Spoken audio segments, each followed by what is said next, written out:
Ready to make a real impact every day?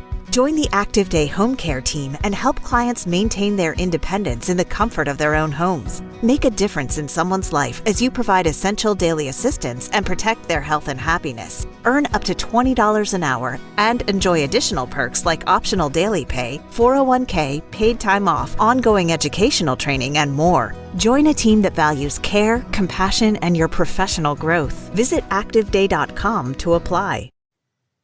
Hello, my laser-loving friends. Welcome back to Laser Secrets. I'm Jamie, your go-to guide for safe, effective, and evidence-based education in the sometimes wild, wonderful world of medical aesthetics. Today's episode is one I've been dying to record because it's something I see all the time in my clinic here in Michigan. I'm talking botched brows, faded brows, green brows, blue brows, orange brows, just bad brows. And clients who are panicked and absolutely heartbroken over how things turned out. So today I want to dive deep into permanent makeup removal using Q-switch laser and how you can help these clients reclaim their face, their confidence, and peace of mind. So let's set the scene. Why do PMU or permanent makeup brows go wrong? Permanent makeup was meant to make life easier. You wake up and go, no more penciling in those brows. But in reality, a huge portion of clients are walking around with botched or faded PMU that no longer fits their face or their lifestyle. So what I see all the time are shapes that are asymmetrical or unnatural, colors that have turned green, blue, gray, or a reddish orange, and ink that has been deposited way too deep, or just brows that are no longer in fashion. And it's not always the fault of a bad artist. Here's the kicker. As far as the ink, there is truly no standardization or regulation for tattoo ink or permanent makeup ink in the United States or Europe. That's right. Kind of crazy, right? So that means even the most highly trained conscientious artists using the top of the line pigment, spending a lot on truly what they're thinking is like really good product, they really have no idea what's actually in the ink. And this affects the way the brows may oxidize under the sun or how they heal, and by all means, how they react under laser. So let's really break it down. What is in this ink typically? Unlike traditional tattoo ink, which also is unregulated, PMU inks are often less stable. They contain commonly iron oxide. We see this in the brown bases, the taupe bases. They can be carbon-based. This is when we see a lot of the darker bases, the blacks, the dark blues, titanium dioxide. This is used for diluting colors. It's often used like a white or a beige would.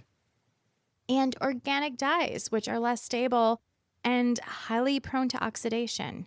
So each of these behave very differently under the sun, under the laser, and just in general in your body. Fun fact, titanium dioxide in particular often reflects laser light and can turn dark gray or even like a silver color post-treatment with a laser or even under the sun. You know, most PMU pigments are not one-dimensional. They are often blended, so they may have a little iron oxide here, a little carbon there. You don't really know what you're dealing with until you fire that first test shot. So let's talk about color change. This is one of the biggest issues clients face in my experience.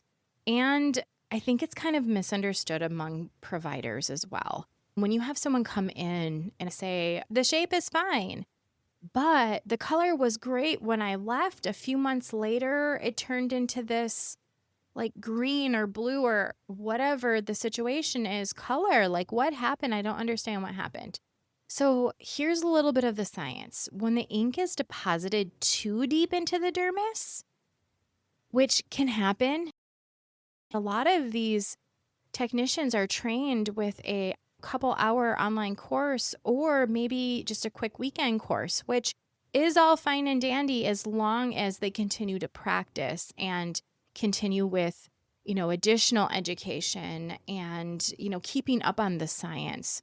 Because what can happen is if they go way too deep, not understanding truly what is happening physiologically to the ink once it gets implanted into the dermis, if it goes too deep, the body gets majorly triggered lymphatically and it goes to work to remove the particles. Smaller pigment particles break down and are cleared first. And oftentimes, these are those yellows, orange, red. When you think about the color wheel and mixing colors to make like a really great eyebrow color, there's a carrier color that is either black-based, blue-based, green-based. And then those smaller pigments make it into that really nice brown color or even dark brown mocha. So when your body's lymphatic system gets triggered, it's removing the smaller, easier particles to break down first. So, when this happens, it leaves behind these heavier carrier pigments. And that's when your client is left with those green, blue, or black brows. I see it all the time. And I see those before pictures. And it's like, okay, they went a little too deep. And I'm talking permanent makeup pigments, not tattooed brows. I'm not talking like actual tattoo ink. That needs to be placed appropriately. But I'm talking these permanent makeup or semi-permanent makeup inks, which are less stable. So when the client is left with this residual undesired color, oftentimes like they're panicking. They don't know what they did wrong. They don't know what happened. They feel guilty about doing this. Then you add sun exposure into the mix and it gets even more complicated because then superficially, a lot of these pigments, because they're so unstable, they oxidize in the sun. Especially we see this with like the iron oxides and the organics. That warm brown pigment might turn straight up orange. I've seen it, pumpkin orange, reddish, gray, almost like a silver color. And this is all before a laser even touches it. We want to help these clients. And I want to share with you what I do. Always check the calibration of your device. Always go with the training you've had. If you are the medical director or you have a medical director, make sure you're all on the same page with settings you're using, practices you're doing. But I wanted to share what I do and what is working for us. So first of all, assessing these brows and doing a test spot is an absolute must. Semi-permanent makeup removal on the brows is not a one-size-fits-all. So I do a test spot, and here's what I do. I start with either my 1064 ND-YAG Q-switch. Q-switch only. We are never, ever, ever using a long pulse or photothermal laser. In my experiences with Q-switch, not Pico. So I start with either assessing with a 0.5 joules per centimeter square with my 1064 ND-YAG, or a 0.5 joules centimeter square with my 532. So this is going to depend greatly on the color I am seeing. Now, if I see those orange, red, like if it's like blatantly orange or red or like some other funky color that's in that nanometer spectrum, I call it like the sunset nanometer. So it's all those like pink, orange, red, all those colors, peach. But most of the time, I start with my 1064 ND-YAG because that's our workhorse. Fun fact, the 532 is basically the 1064 cut in half. So typically, I start with my 0.5 joules per centimeter square with my 1064 ND-YAG Q-switch. I do 1 to 2 pulses on the tail of the actual brow. And then I kind of observe. So I observe the skin response, the pigment response, the potential color shift. If there's going to be a shift in color, it's going to happen immediately. So if you're using your 1064 on that, kind of reddish, dark, weird color, and it turns almost like a dark gray or black, that's normal. I mean, that's totally normal. And what I would do personally is treat it with my 1064. It's going to turn dark, but you know what we're going to do? Every treatment moving ahead, we're going to treat the colors that we're seeing. We're not going to say, well, I started with the 1064, so I have to continue. No, if it flips to dark, then you're going to treat it like dark. Then the next time, if it flips to like a light red or an orange, then you're going to treat it like an orange. So that would be the 532. So you're going to flip back and forth. Now, side note, each state has different requirements for test spots. Same with different countries. Make sure you are up on your local requirements and you're covered with your insurance parameters. Every state truly is so different. Now, I start conservative. I start with that 0.5 joules per centimeter square. I start conservatively because brows will often change color after the first laser interaction. And trust me, you don't want to overtreat. This is their face. A single overly aggressive pass can create scar tissue and worsen this pigment retention. So you're better off having that discussion with them ahead of time when you're doing your consultation. Be like, you know what? This is your face. PMU ink typically moves way faster than traditional tattoo ink, but this might take 3 to 5 treatments, because you are respecting that this is their face. You would rather be slow and steady wins the race than them saying, nope, I'm only paying for 1 session and this better remove it now. Most clients are going to be very grateful that you have the more conservative approach. So again, we see this all the time with that laser interaction. Black ink may turn orange or red, especially if it has iron oxide. That next time you treat it, though, if it turns that orange or red, you're going to switch over to your 532. If you're treating that reddish, weird orange ink and it goes gray or green or dark gray, black, then you're going to switch over to your 1064 the next time. Just treat what you are seeing. So, treatment protocols moving on, go up from there. Like your next treatment, you may bump it just a little bit. There is a threshold though. I mean, again, this is their face. You don't want to go in with guns blazing so fast because, with laser, I always say this to my team members at my own clinic, you can't unring a bell. So once you fire that laser, you cannot take it back. So always go on the conservative side with this stuff, especially the semi-permanent makeup removal and tattoos in general. It's just one of those things like you just do not want to screw up someone's skin. They're already unhappy enough and probably beating themselves up thinking they did this, and I hear this all the time, quote unquote, like frivolous treatment and getting the brows done only to feel like they messed up their face or they're feeling guilty about it. So you can be their hope here, but safe treatment is the name of the game. If the brows are black, gray, a weird brown, even like a weird dark orangey red, I still start with that Q switch, 1064 Nd:YAG. My parameter, and I start with the 0.5 joule, and the maximum I've ever gone on brows is 1.5 joules per centimeter square. I use a spot size personally of a 4 millimeter, and I use a hertz of 5 hertz. I'm all about the one pass. Some people will say, nope, you can do multiple passes. I just feel like that's a lot of trauma to the skin of the face. And some have maybe been like, okay, if it is dark, you blast over it. It turns reddish or orange. You can blast over it with a 532. I personally don't, and I would be very cautious doing that. And again, I explained why it's their face. So on the flip side, when I use my 532 nanometer, the range of fluences, I start with that 0.5 joules per centimeter square.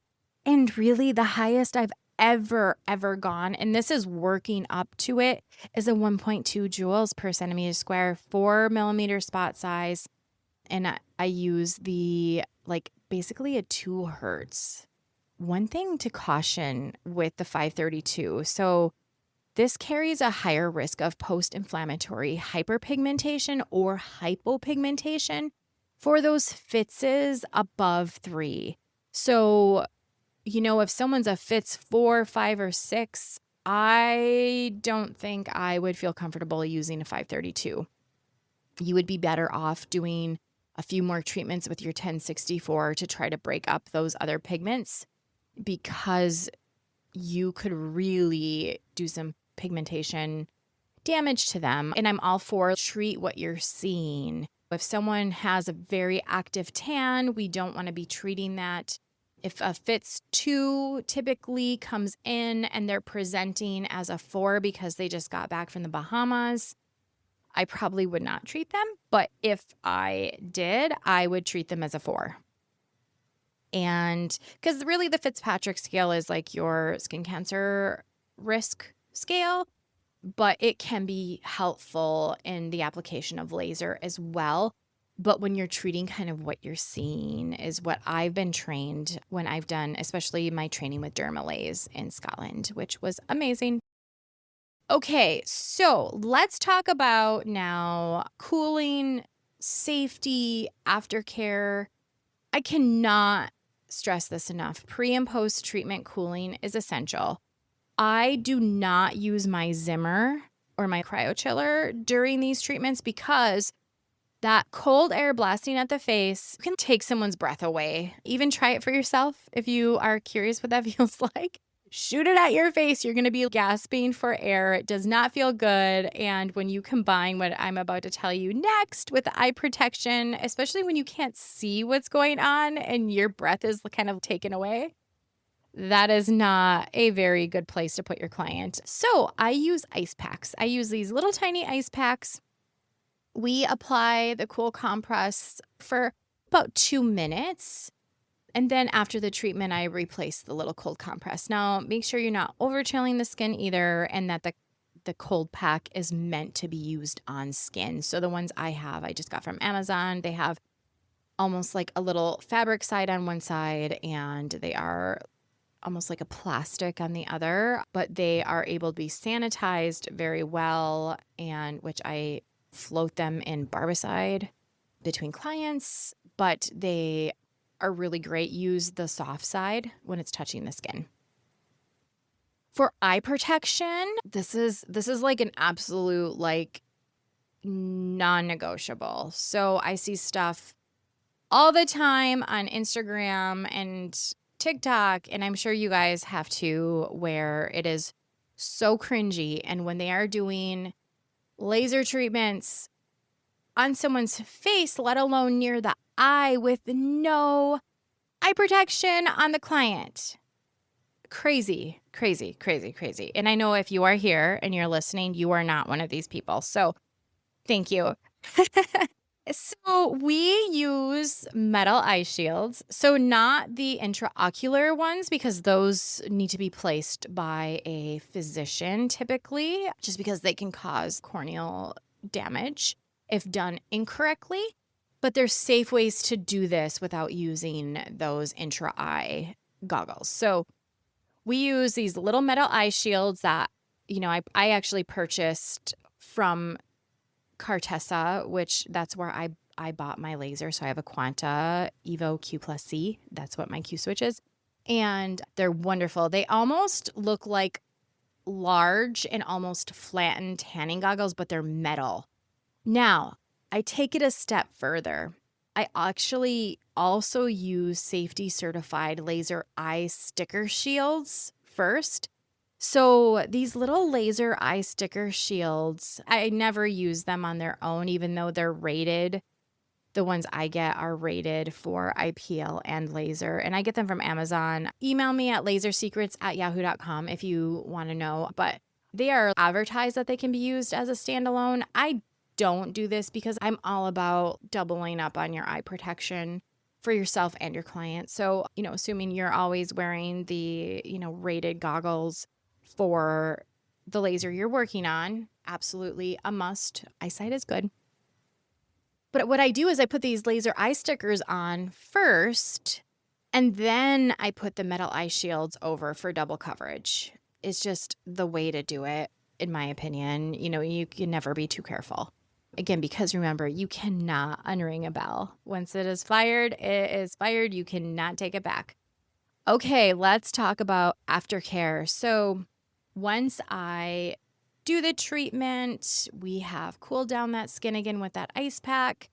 I go over a post-care packet. And basically on that post-care packet, it says this. So essentially, I recommend avoiding the sun, heat, and excessive sweating for 48 to 72 hours. The sun, especially though, I tell them, minimum of a week though for direct sun exposure, just because, laser treatments are kind of like giving you a mild sunburn in a way, and you would not go in direct sun with a sunburn without expecting a worse sunburn. So no makeup on those brows for 48 hours. I don't care if they put makeup on the rest of their face, but no penciling, powder, nothing for 48 hours. I do send them home with a packet of Elta MD laser balm. I love this stuff. It soothes and protects the skin. It's clinical grade. Some people use Aquaphor, but the thing with Aquaphor is it has lanolin in it, and that can be irritating to the skin of some people. So I just go with the Elta MD laser balm. It's the balm. I put it on them before they leave, just a thin layer, but I send them home with a packet, like a little sample packet that actually there's enough in there that lasts them like 2 weeks if they needed it. Also, no actives or exfoliants, no retinol, about 2 inches from their brows. So basically, most people, that's their forehead. So for a minimum of 2 weeks, because it can kind of dissipate into the skin, and we just want to be really nice to our skin and not be irritating it.